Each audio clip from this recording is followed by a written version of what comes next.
Yes, just like that.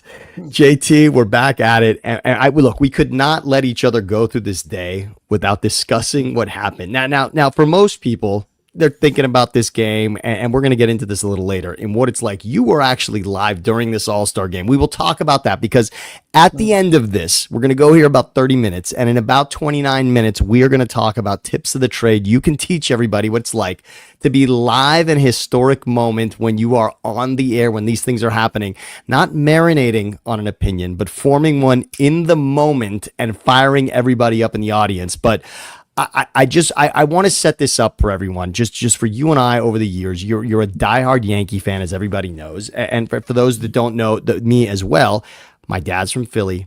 I'm a diehard Phillies fan. Yeah, we adopted the Angels as well. So I'm a big Shohei fan also. We know that. But what happened last night, the All-Star game last night, was completely forgettable except for what will go down as one moment. And you in the moment last night had to deal with this debate. The rest of the world got to sleep overnight with this, but I'm going to ask you, and then I'm going to just vomit my opinion at you because I was so convinced in the moment when this happened that it was the right call. The All-Star game is tied at 6, which, by the way, National League was up 6-0, but the game does get tied. We want to give a little credit to the Guardians and Quan for being the hero to tie the game at 6-6 in that moment. But the game goes to essentially a home run derby.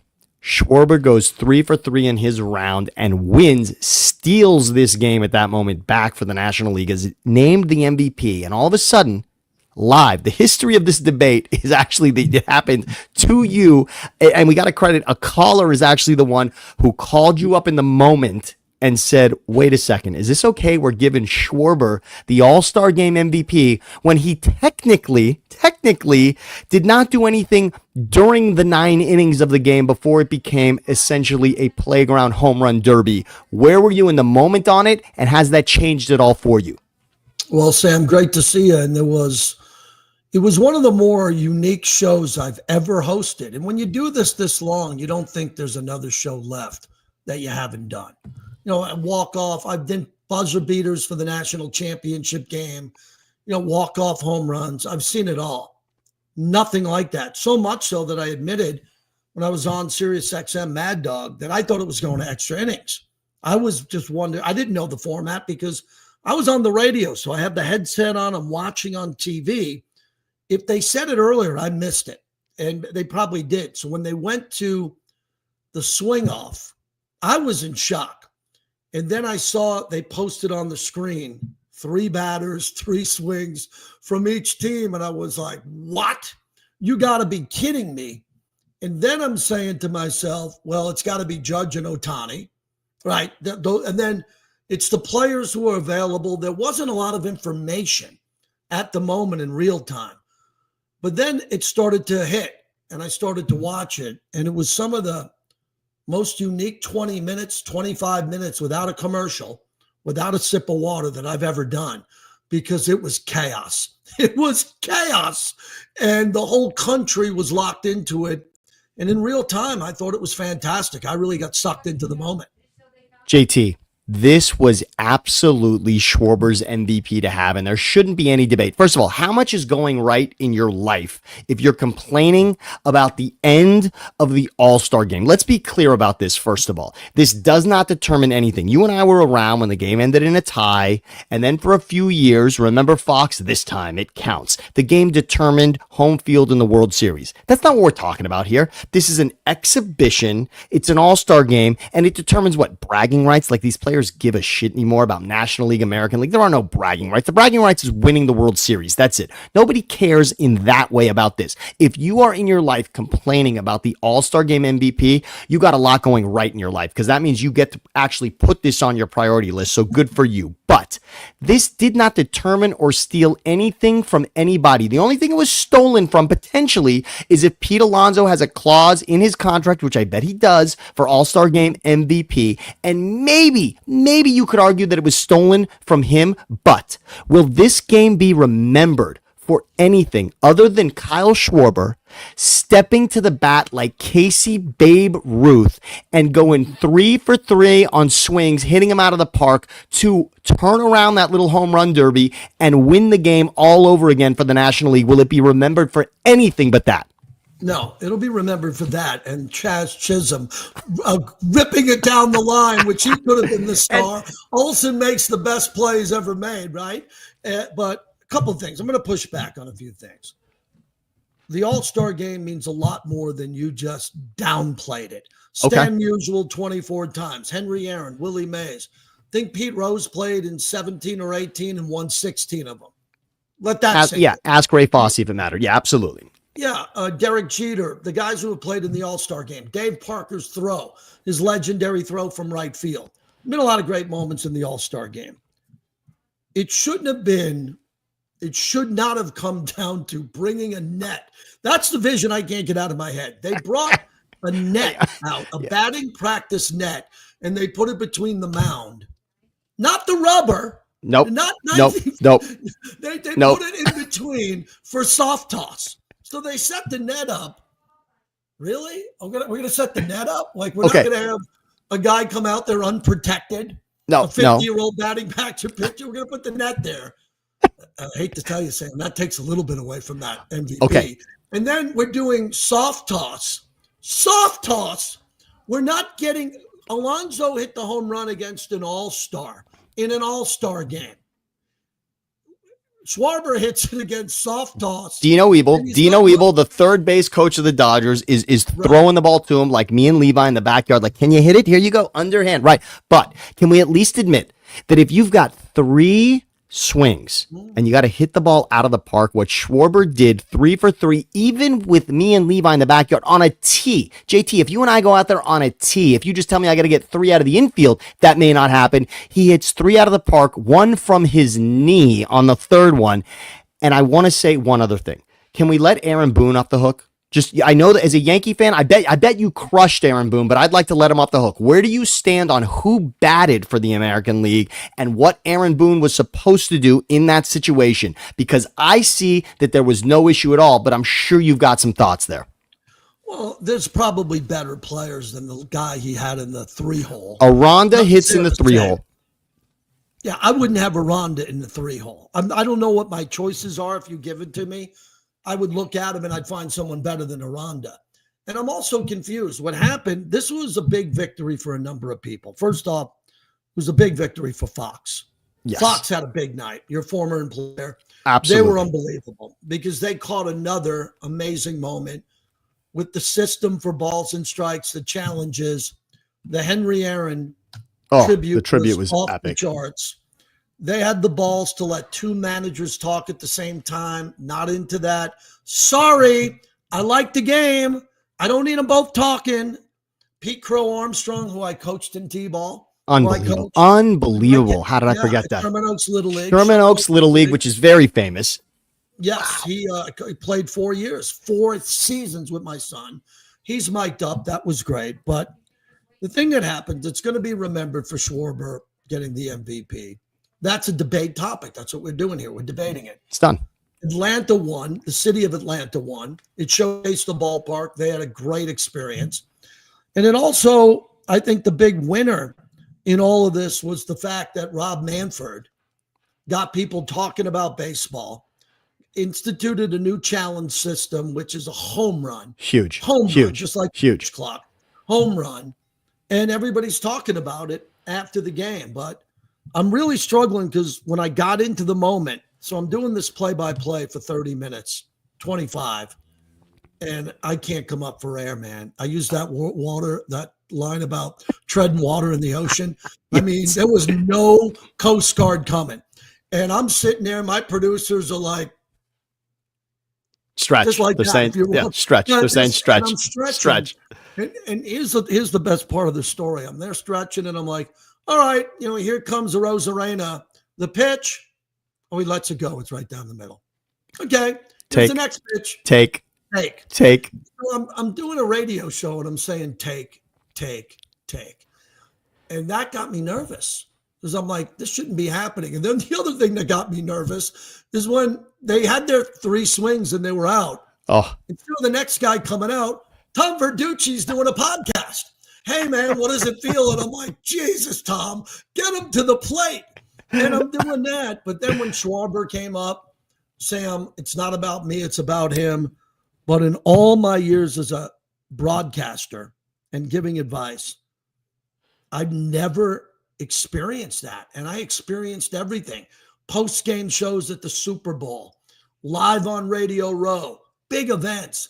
And I'm sitting here going, I don't know how this is going to end. And I'm looking at the clock going, I got to go to break. And this might end in a tie. And they might have to do it again.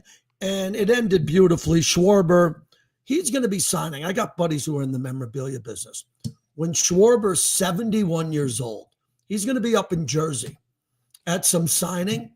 And there's going to be a line of about 60 people. And he's going to have the picture with him on a knee. And he's going to sign it. Get this. MLB All-Star MVP 2025. He's going to get $100 for that signature. and he should also sign it with 3 for 3 because he's 3 for 3. He's 0 for 2 in the game. He's 3 for 3 in the swing off. A couple more things about the swing off. I'm going to let Aaron Boone off the hook for a couple of reasons. All right. First of all, Aranda hit the ball dead to the wall on a line. Okay. And that nearly tied the game, right? Aranda hits a bullet into the brick that is not a home run. We're a foot from tying that game. All right. Also, Rooker went up there and hit 2 home runs, and Arozarena hit another one. So that's not nothing. They got 3 home runs out of 2 guys setting it up. It took a monumental moment of achievement from Schwarber in his softball hero moment to go 3 for 3 to steal it. And here's the other amazing part. Imagine this. Had Aranda, or frankly Aaron Judge, if he were there, that's the guy who deserves a little bit here if you're gonna rip on somebody. But if Aranda ties that, the amazing part about Alonso not getting the MVP, who was coming up if Aranda had tied it and it was tied at 4 in the home runs? It was Pete Alonso. Alonso would have been there to potentially walk it off in the home run derby on top of his 3-run homer in the game. Now, that would have been special, but you got to know that a guy from Philly loves the fact that Schwarber stole it from the Met, Alonso. And another guy other than Judge that we can potentially go after here, who won the home run derby the night before, JT? Who won it? Who won it?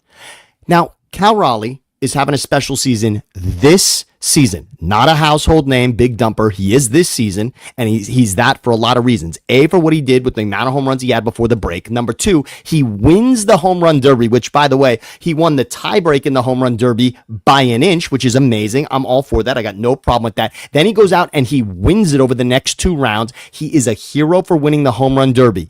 All of a sudden, the All-Star game comes down to a home run derby, and the home run derby champ doesn't get up. He's not on the roster to hit home runs at the end of a game where he won the home run derby and he leads the league in home runs. Now that is unbelievable to me. As soon as that game gets to 6-4, you know what Aaron Boone says? And frankly, what Cal Raleigh should say to Aaron Boone? If you need me, because this thing is tied, this is what I'm on the planet to do for this year. For 2025, I'm on the planet to hit home runs in any park, wherever I am. Cal Raleigh, if he shows up to push his son on a swing in a park, should be hitting a home run. Where was he at the end of this game? He's the home run king for this season, and he let Schwarber steal his moment. Yeah, and the issue becomes, what was the ruling on that? Because if you're going to do it right, everybody should be available. Now, when I went to bed last night, people were discussing there were several players who were showered and dressed. True. I don't know who they were. But the starting pitcher from Detroit, Skirball, was there on the field. He was there with a nice shirt like you and me, watching it, right? Now, granted, he's not going to swing. You're right. He's not going to swing because he's the pitcher and he's not Shohei Ohtani. But what players were available that was showered and ready? Because in the All-Star game, if you come out in the 4th inning and it's 6-0 and you want to shower, real quick story, the biggest party of the year in Major League Baseball is the All-Star party for Major League Baseball. Yes. It's not the World Series, because I turned down Game 1. I had tickets to the World Series party when Freeman ruined my life with the walk-off grand slam. We had credentials to go to the open bar party, and we're like, get the hell out of here. The All-Star game party, which I've been to, is bigger. And I don't know who was available. And isn't that the issue? that why wasn't everybody told by Aaron Boone and Dave Roberts, hey, if this happens, Judge and Ohtani, you're going first. And then the other two I'll come up with. Why weren't they available? Again, guys, you want to take a shower, take a shower. But guess what? You're going to go to the plate clean as a whistle then. Give me a break. You can't go if you showered. If you showered, even great. Your hair looks better. For your Bryce Harper ripping your helmet off and your hair, your flowing locks. I mean, that's what we want to see. I don't care if you're showered or not. Get out there. And to me, again, Judge and Ohtani, maybe you've earned a certain level where, you know what, maybe those guys left. I remember the famous story that A-Rod left, but it turned out that everybody leaves the All-Star game when they're done. All right, so fine. Judge and Ohtani, you want to leave? Cal Raleigh, this is your weekend. How many of us think the Mariners are winning the World Series? Cal Raleigh, this is your weekend, and it came down to the thing you do best this season, and he wasn't there. So I got more of a problem with him than anybody else. I'm letting Aaron Boone off the hook, and I want to remind everyone, Aranda hit the wall. He hit the wall. He did hit the ball. This is not a guy that swung and missed 3 times. These guys can hit home runs. Who thought Rooker was going to hit one in the game and then hit 2 in the swing off? This is Schwarber's moment. Don't steal it from him. Stop complaining about shit that doesn't affect your life. This is not going to determine home field in the World Series. Nobody cares about who actually wins the game. You're right about the one thing you said. Now Alonso has to sign home run derby champ instead of All-Star Game MVP. That's what he has. He is a home run derby champ in the past, and when he's signing balls the rest of his life, he's going to be just fine. The polar bear, the Met, good for him. But Schwarber gets the 3-for-3 moment, and I got another question for everybody. You won't be able to answer this. Maybe someone in the chat has this ticket. Kyle Schwarber, anytime home run in the All-Star game. If you had that ticket, if you're holding $100 with a Kyle Schwarber anytime home run ticket, the game technically 6-6, headed to a swing off. Schwarber hasn't hit one yet. You've got $100 ticket, which is worth $850 back if he hits one, and he hits 3. I'm going to the window saying, wait a second, anytime home run, anytime. This is any fucking time. It's the most important time. He just hit 3. That ticket should cash, and I hope those of you that have it are getting that check in the mail, because that is a good call. Because what are the chances at 6-0 it was going to a swing off? Nobody saw that coming. The MVP of an All-Star game went 0 for 2 and didn't play the field. 0 for 2 and didn't play the field in the box score. There's no place to put in the box score that there was a bat off, a swing off. There's no spot where you can put that in the box score. So the box score closes 6-6. Let me throw this back at you. Why not an extra inning? Why not a ghost runner on Okay, second? do you want, okay, so how about this?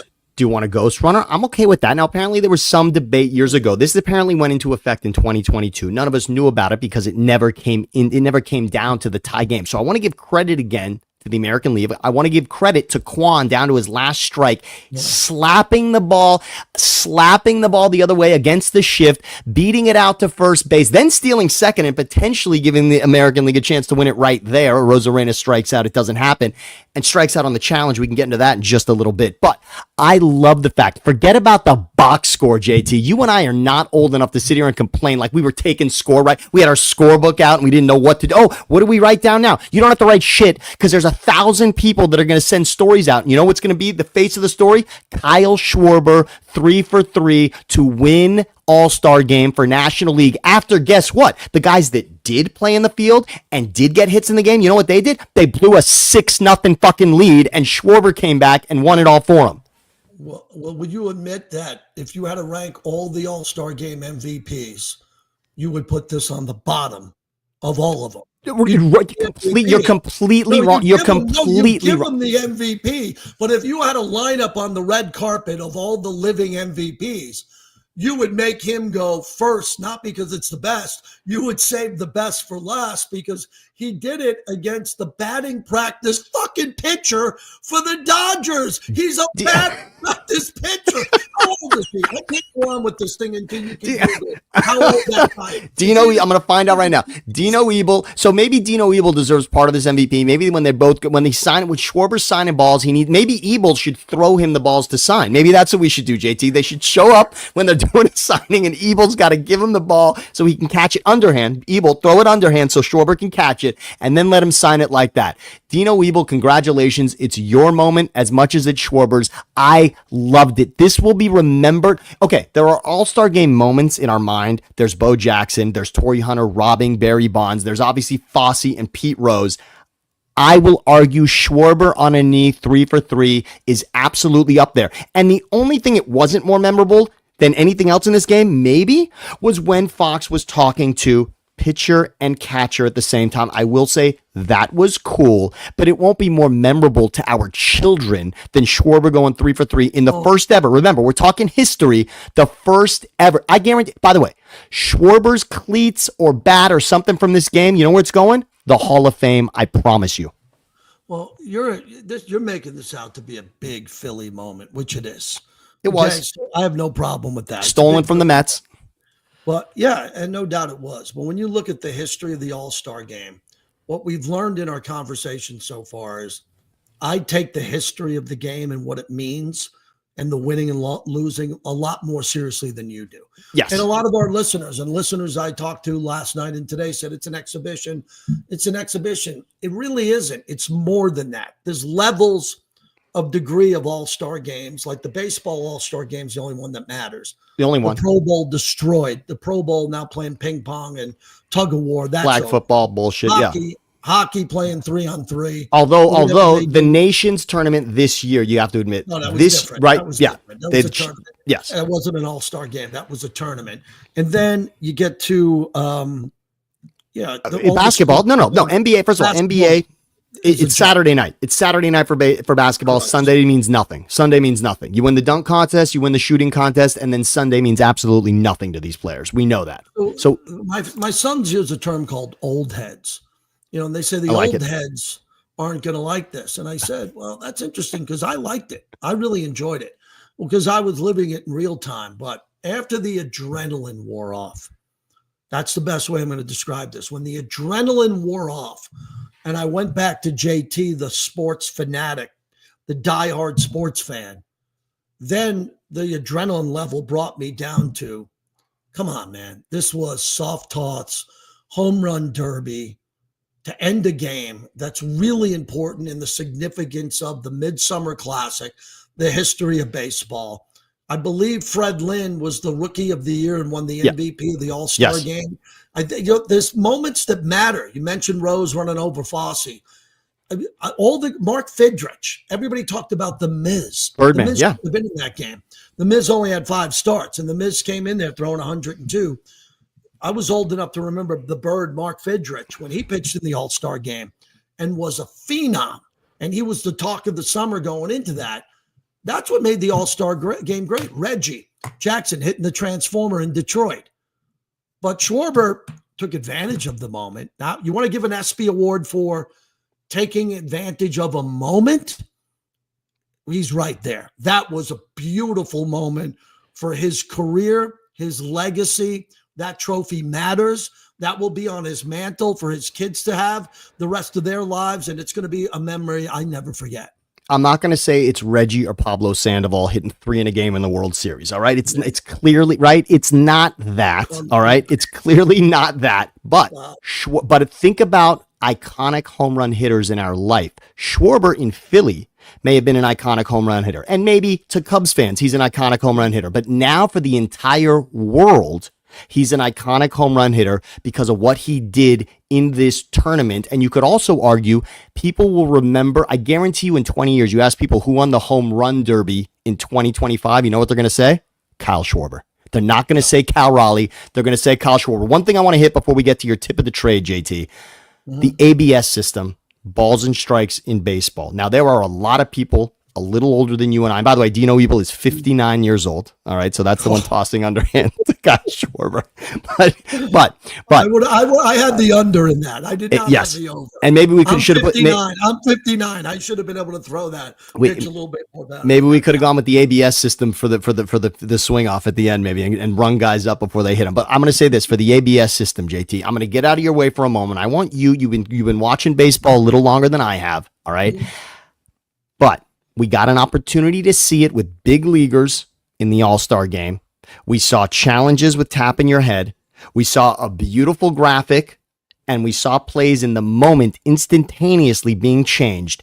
How did it affect what was happening? And by the way, it happened in some big moments. It happened 6-6 with the Rosarena at the plate. I mean, How did it just take you over in the moment to understand that all of a sudden your whole life you've been yelling at the screen and nothing could be done about it? Managers are getting thrown out of games, and never has a ball become a strike. Never has a strike become a ball. History at the All-Star game last night, a ball became a strike became a ball, a runner on became an out. How did it happen in your eyes?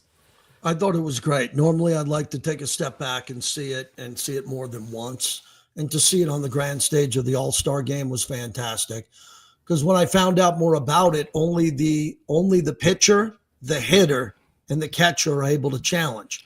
And they can't get any help. When you see an NBA game and the ball goes out of bounds and all the players are doing this, they're wringing their fingers around after every play, you just get sick and tired of it because that's all they do now. That's a new thing.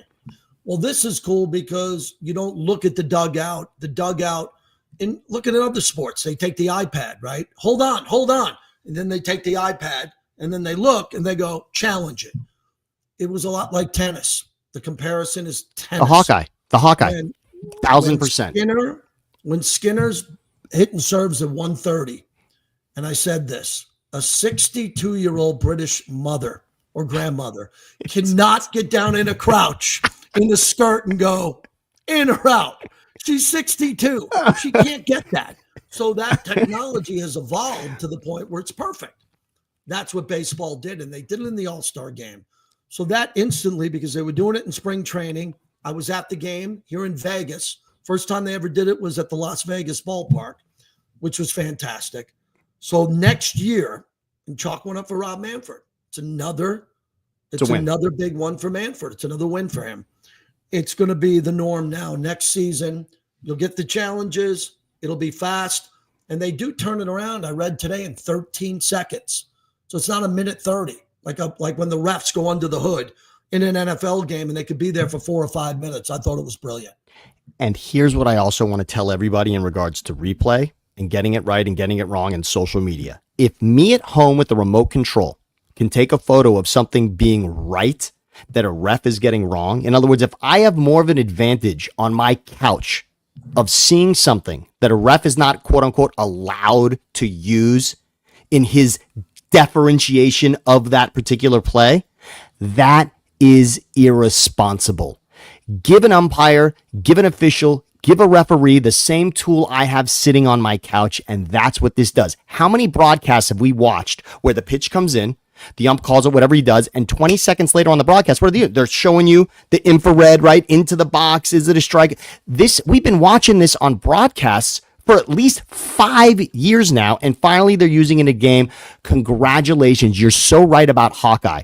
Why do I need someone telling me if it's right or wrong if ultimately they're getting it wrong? Hockey used to have a 90-year-old man sitting in a box behind the goal to tell me if the puck went over the line or not. You think that was smart? The guy doesn't even have the best seat to understand what's happening there underneath the goalie. What do I want? I want a camera on all the goalposts telling me what's happening with that puck. Is it over the line or not? And that's what it should be. And Hawkeye, what would tennis be without it? And is anybody complaining?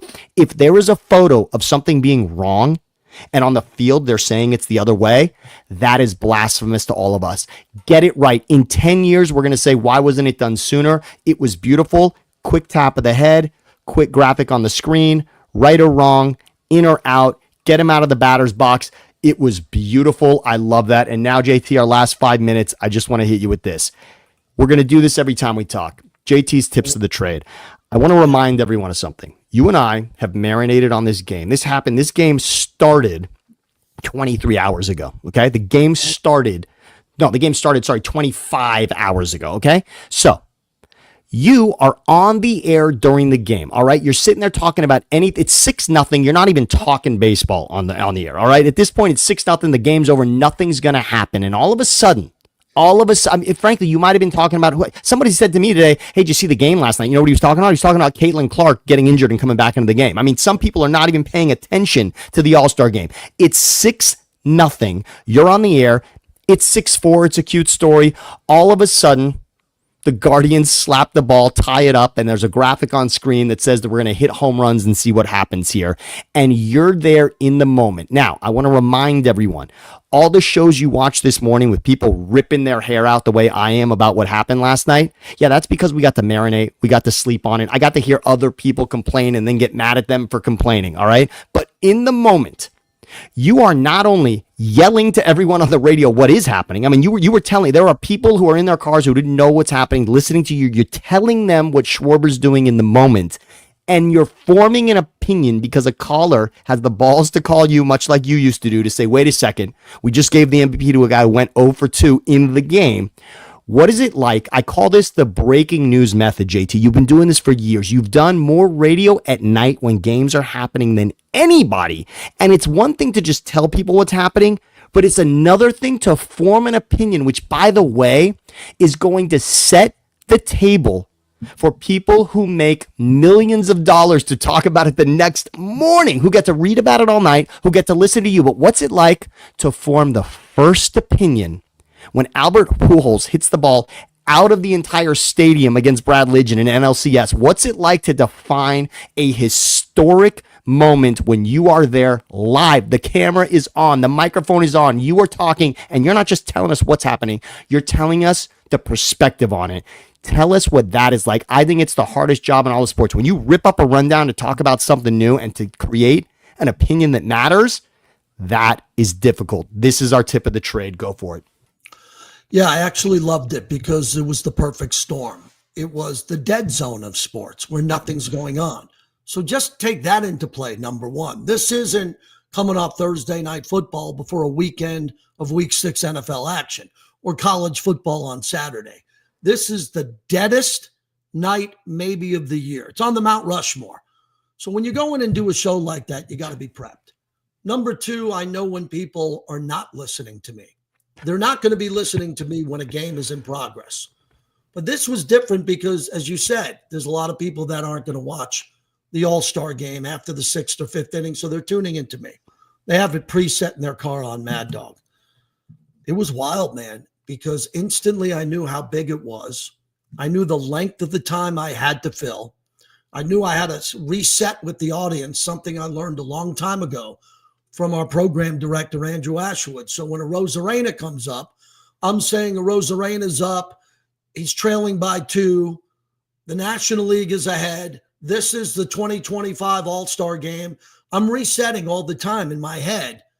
And then I'm looking going, man, it's 6 minutes past the hour. Our break's at 20. I'm in the deep water. I got to stretch. And then I got into a rhythm, and I really enjoyed that. I don't have a co-host, and I don't have a producer to talk to. I don't got the open mic producer who's begging to talk. So I'm proud of that. I know there's a lot of people that couldn't have done what I did last night because they don't know how to do it. They need the bagel meeting in the morning. They need the 6 guys in the meeting telling them what they have to see it again, replayed 5 times on the screen. They need the cut-ups from the producer. When you're doing it real time, the tip of the day is the tip of the trade. You got to reset. You got to remind people that are getting in their car and getting out of their car who might be listening to you for the first 20 seconds. What's going on? We're in Atlanta. We're at the All-Star game. This is a swing off. It's never happened before. And I kept reminding people because I'm proud of what I do. I really am. And I don't think throughout my entire career, no one in the suits, not the fans, they give me credit every day. You wouldn't believe how many tweets I got about the job I did. But you would think the suits would call me in the morning and say, man, that was pretty freaking amazing what you did. Nothing. And what I learned from it is just enjoy it. I kept telling people, I'm the first ever radio host nationally who's on the air during the swing off live. History. I mean, who gets to say that? The guys at Fox Sports Radio aren't doing it at that level. The guys at ESPN Radio aren't even allowed to talk. They were probably taking the game. The game was probably live on ESPN Radio. So I'm on Mad Dog, which is a caller-driven, you're allowed to have opinions, satellite channel. It was perfect. I couldn't have done it any better. I couldn't have embraced the moment more. We were able to wrap it up. And then from the old days with you, Game time react. I did kind of get a little triggered when I saw there was only 2 people on hold, and I paused and I go, what are you doing? This is the greatest moment live. Get in here. People jumped in. Callers were leaving the ballpark. People were coming in. People were challenging me about the significance of the MVP, and I just ran with it. And then we took the sound of it, and we came out of breaks with the sound. We took the Schwarber interview with Tim Kirchin and played it for 1:14. I tied it in and wrapped it up in a radio bow. It's one of the more memorable nights of my life, including the Malice at the Palace, the Villanova half-court walk-off where I go, it's gone! It's gone! The Albert Hubelhoff, he put it on the train track. Whenever you're live on the radio, embrace it, because there's too much taped radio, bleeping podcast, and edits. So that's my tip of the trade. I love it, and I just want to commend the tip of the trade for 2 things. Number one, it's 20 hours later. Listen to Mad Dog right now. You know what we're still chewing on Mad Dog Radio? You did it. You set the table 20 hours ago, and 20 hours later, the still number one topic to discuss today is Schwarber's merit as the MVP and some of the new additions that we saw to that All-Star game from last night. And that's because you took that momentum and carried it through the night, so the next morning had the table set. And what you said, I want everyone to remember, even whether you're taking phone calls or not, you have to think about that person that's in the car driving wherever they are. You're painting the picture for them, but you're also giving them a reason to say to you while you're on the air, I hate what you're saying, or I love what you're saying. It's having an opinion about what's happening, and you decided, how can I create a fervor?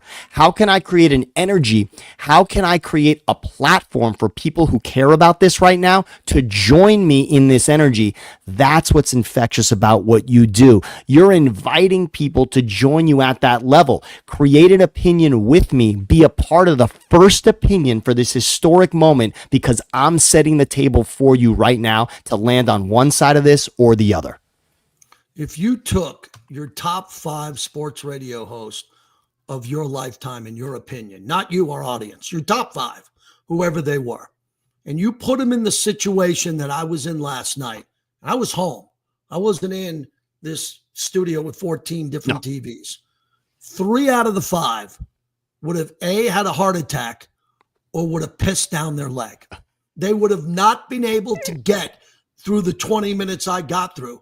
Maybe it's because I'm on late night. Hey, I was the overnight guy. I've had experience in it, but I enjoy it. It's not going to happen every night. You know, I wrapped up my show last night. I said, I'll never forget this night. What an honor it is to be on the radio. How great is it that I'll remember this show the rest of my life? The 2 hours and 10 minutes before that was rough, man. It wasn't. I'm not saying I get a Marconi Award for that. I just did a typical high energy show.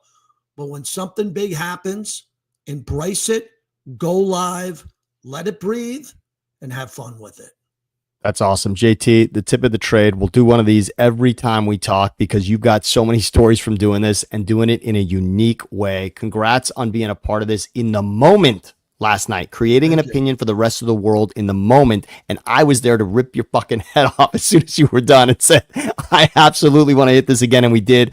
But we love you. You're checking it out right now at JT the Brick. You're checking it out at Thinking Out Loud, Siciliano and Sam. Thank you all. Please like and subscribe for everything that you're listening to and you're hearing right now. JT, you've worked too hard today, and we don't work more than 45 minutes for free. So we are getting the hell out of here on this one. We love you. Thank you, Sam.